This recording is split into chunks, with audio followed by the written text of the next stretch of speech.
So as someone who has tried to outrun all of his own habits, I can tell you the fastest way to lose the life that you want is to keep pretending that you don't know what the hell is going on in the one that you have. And by the end of this video, I hope that something in you slows down long enough to be able to take some of the shame that you've been carrying and trade it for curiosity. Because let me tell you, man, that one little swab can change your home, your faith, your body, your work, your kids' memories of you, and the way you sleep at night. I want you to picture this for me, okay? 2 big ass kettlebells on the floor, 2 heavy handles sitting there in front of you, and the one stamped shame and the other stamped curiosity. Now, most of us men, if we're honest, we've been training with the wrong one for years. We think that picking up shame is taking responsibility, and we think that beating ourselves up is discipline. We think that calling ourselves names is going to scare us straight, but you already know how that goes. Shame temporarily feels like control, and then it drops you into that same loop of sedation, silence, self-contempt, repeat, until the heaviness becomes so familiar, you start to call it normal. And maybe for you, it's alcohol or late night scrolling or the way that you disappear into work or sarcasm or the quiet punishments that you hand out at home when you're feeling disrespected. And you say that you're tired, but really you're checked out, my man. And if any of that lands for you, I want you to take a breath for me right now. Honestly, take a big fucking deep breath right now and let your shoulders drop. Do it with me, man. Come on. Drop those fucking shoulders, dude. And then in the comments, just write, "That's me." Or you can write 3 words for me down in the comments so that it starts to stick. Choosing curiosity now. So let's get into this, okay? Because this is why this matters more than any motivational speech ever will. Our kids are watching the way that our nervous systems show up, not the speeches we give. My son, he does not listen to what I say as much as he watches how I occur when I'm disappointed, when I'm under pressure, when I'm tempted to numb. He sees whether I repair or retreat, or whether I own it or where I spin it, whether my faith is a bumper sticker on the back of a fucking car or an actual practice. And I'm not saying that to scare you guys. Shame would love for that to scare you. I'm saying it to put you back in the driver's seat, because the life that you want is not behind one big giant decision. It's hiding behind one small pause done 1,000 times. And that brings me to the question that I wish someone would have dropped in my lap years ago. Would you want your daughter to marry a man exactly like you? Or would you want your son to grow up into a man exactly like you? Not the idealized version, not what's on your resume, not your best day version.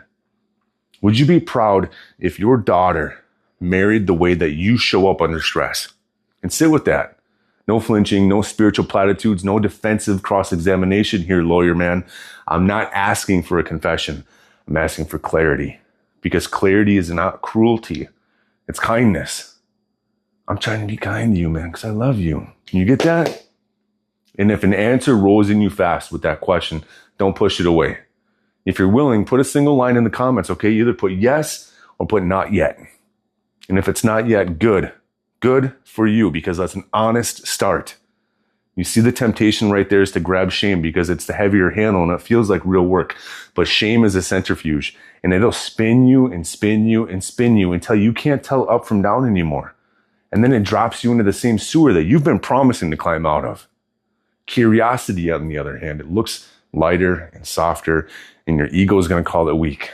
But curiosity, it's the only handle that builds the muscles you actually need.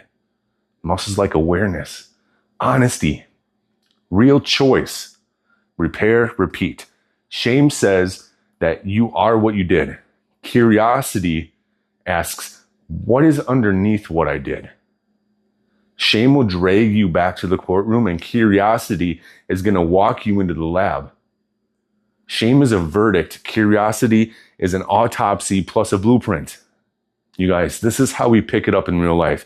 You notice the urge to sedate, the drink, scrolling porn, picking a fight just so you can justify going cold. And instead of arguing with it or obeying it, you pause for 60 seconds. Come on, big guy. Can you pause for 1 fucking minute? And then ask yourself some simple, unromantic questions like a mechanic would, not a judge. Where am I right now on the basics? Am I hungry, angry, lonely, tired? What story did my body just believe? I'm not enough. I'm out of control. They don't respect me. I'll never change. What sensation came first? A tight throat, hot cheeks, buzzing hands, a hollow chest? When did I last regulate myself with a walk or breath work or writing, praying, calling another brother who actually tells me the truth? Curiosity is specific and it turns ghosts into data. If you're willing to try this tonight, man, I want you to drop your one go-to sedative in the comments with no explanation. Just name it so it loses its shadow size. And let's be real for a second about faith and family without pretending that we are the holy exception. A lot of us say we want to be closer to God, that we want to be closer to Jesus, that we want to be this universal oneness with life. But still, we also want to keep a side deal with our sedation methods. And we pray for peace, and then we chase numb. We ask for a blessing, and then we ignore the body that's telling us the truth. And there's a line that Jesus said that's been messing with me for years, right? Blessed are the poor in spirit. For a long time, I thought that meant stay small. Don't ask for much. But what it really taught me is this: the man who knows he is empty on the inside is the only one who can be filled. The man who stops pretending he is fine is the only one who can be made whole. Poor in spirit is just biblical language for curiosity over ego, presence over pretense. Now, in my house, that looks like catching my tone before it hardens. It means walking outside to look at the stars at 10 o'clock instead of trying to make my point. It means knocking on my son's door saying, I did not like the way that I handled that. Can I try again? Real-time repentance is worth more to your kids than 1,000 lectures on respect. And if you've had a moment like that in the last week or so where you repaired instead of defended, tell us the sentence that you used, please. Somebody needs that exact line right now. And for the men who are late, your kids are older, and you wish you could rewind, let me say this as clear as I can. It is never too late to change the culture of a home, even if your kids are moved out. It is too late to edit the past, but it's not too late to become the man that they get to watch now. And they learn by watching you show up, not by hearing you promise to. And if that stirs anything in you, breathe again. And then type in the comments, I'm still here. Let's talk about the spiral that keeps stealing your progress. And we do something that we don't like. We feel the sting of conviction. We call it condemnation. Then we grab shame. We tighten, we isolate, we sedate, we repeat. The exit ramp is not another oath. The exit ramp is a pause. It's 10 toes in the sand of this exact moment, naming what is without decorating it or destroying yourself for it. It's swapping the question, what's wrong with me, with what's happening in me. And then what helps right now? Cold water on your wrists, cold water on your face and the back of your neck, a walk without your phone, 4 count box breathing, writing a single page that starts with, I'm noticing blank, fill it in. Or a prayer that has no poetry, just help me choose the next right thing, even if it's small. You do that once and you call it nothing. But if you do it 10 times, your house will feel different. You do it 100 times and you won't even recognize your own reflexes anymore. And if you're willing to practice one micro pause today, comment the exact cue that you're going to use. A light switch, a door handle, a car ignition, kitchen sink. Anchor it into something that your hands can touch. Because if we're honest here, let's name the ache a lot of us carry. I don't want it to be too late. I wasted years numbing the edges and my kids saw it. Now, if that's you, I'm with you. Grief is the tax on love. We feel it because we care. And it doesn't disqualify you, you guys. Grief can either bend you into shame or bow you into humility. Let it bow you. Bowing is not groveling. It's taking time to get realigned. It's getting your head and your heart in the right position before you move. And that is the whole point of this entire conversation. Pause before you swing. Listen before you instruct. Bow before you try to fix. Listen, boys, they prove themselves. Men, realign. Boys need compliance. Men build connection. Boys need to be right. Men want to get it right. And if any of that puts language to something that you felt, write one word down below so I know that you're with me, right? Aligning. Now, a quick practical model that I give to men who sit across from me and say, I keep blowing it. I hate myself for it. I want you to use the 5 R's. Simple enough to remember when your brain is on fire, right? Recognize, so name the trigger and the body cue. And then regulate, breathe, move, downshift. Reflect, what did this touch in me? What did I make it mean? Then repair, own your part without a but. Offer a plan. And then repattern, man. Insert one tiny replacement behavior next time and do it over and over and over again. Don't try to perfect it. Just practice it. Messy reps beat heroic intentions. You get that? Messy reps beat heroic intentions. And if you want, man, share which R is hardest for you. For me, it was always repair. I wanted to be understood before I understood. And so I had to write down 3 starter lines and then tape them wherever I saw them the most.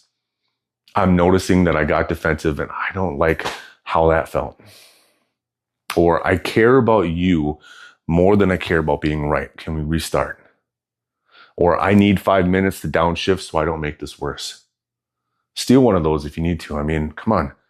I'm going to ask you to do something right now that might feel small, but it's going to mean everything. Go stand in front of the mirror tonight and ask out loud, would I want my daughter to marry a man who shows up like I did today? And if it's yes, notice what you did and do more of that on purpose. And if it's not yet, don't flinch. Put a hand up here, right in that thing beating in the middle of your fucking chest and say, I'm not stuck. I'm learning. I'm not stuck. I'm learning. I'm not stuck. I'm learning. And then pick one moment tomorrow where you can pre-decide something. The text that you're going to answer slowly, or the meeting that you'll start with a question, the drive home where you'll breathe at the red light and decide to greet, not correct. Pre-decisions are tiny covenants, guys. They keep you from outsourcing your character to your mood. And if you're willing to try one, write it down below in one sentence down below so it becomes real. I know some of you hear this all in your mind and go, God, maybe you said you wanted to be closer to Jesus and you haven't felt it in a while. I don't think he's fair. I think our noise is loud. I think our sedation is efficient. I think he meets men in porches and pickup trucks and laundry rooms when we choose the bow over the swing. Poor in spirit isn't a put down. It's a posture. It's the doorway. Listen, if prayer feels impossible, try one sentence prayer that you can actually say in the middle of real life. God, help me choose the next right small thing. Or if you have a sentence prayer that works for you, share it below. Keep it simple so somebody else can borrow it at 1 o'clock in the morning, because you guys, shame loves vagueness and curiosity loves clarity. Let's get clear about this shit. I want you to map your most common trigger with me, okay? Let's do that next. Map your most common trigger right now. Write this down or speak it into your notes on your phone. When X happens, and then name the moment, my body does Y. Name the sensation. And then the story I tell myself is Z. Name the meaning that you give behind it. The old move is A. Name the sedative or spike. The new move is B. Name the pause that you try. And the repair line is C. The exact words that you're going to use when needed. Do that once, and you're going to be building yourself a corridor out of the room that you always get stuck in. And if you're brave, post that template down below, even if it's just a short XYZ ABC, because someone will copy your courage. And let me say this, you guys, to the man who's hearing failure right now rise like a siren inside. Shame wants you to confuse accountability with self-hatred. They are not the same. Accountability tells the truth to heal. Self-hatred tells the truth to harm. Accountability says, I did this and I can do differently. Self-hatred says, I did this because I am this. You are not your worst pattern. You are the man who is learning to pause before it runs your house. And if any part of you needs permission, let this be it.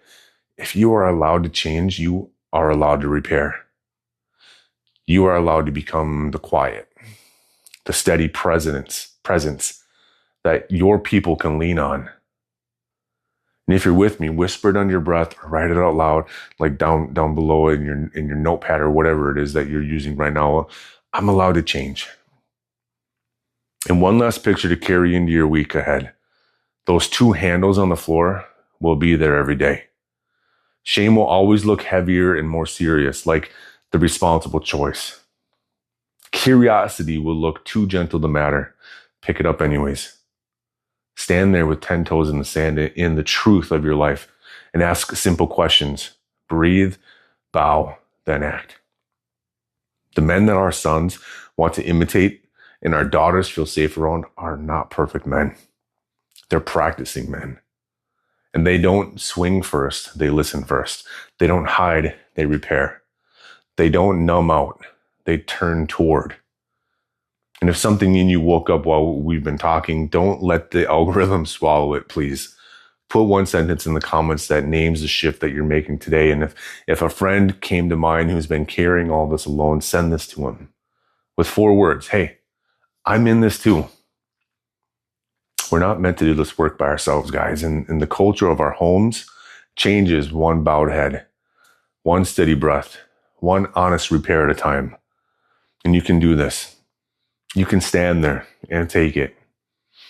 And not because you're hard, but because you're held. Not because you don't feel, but because you finally are. And before you swing, I want you to take a breath. I want you to bow. Before you fight, really feel. I'll meet you in the quiet places where strength is being built. Down in the description down below, you guys, there's an opportunity link for you to schedule a call or to join our community on School. I would love to see you in there. And if not, that's okay too. Just keep doing your work. I love you. Talk to you later.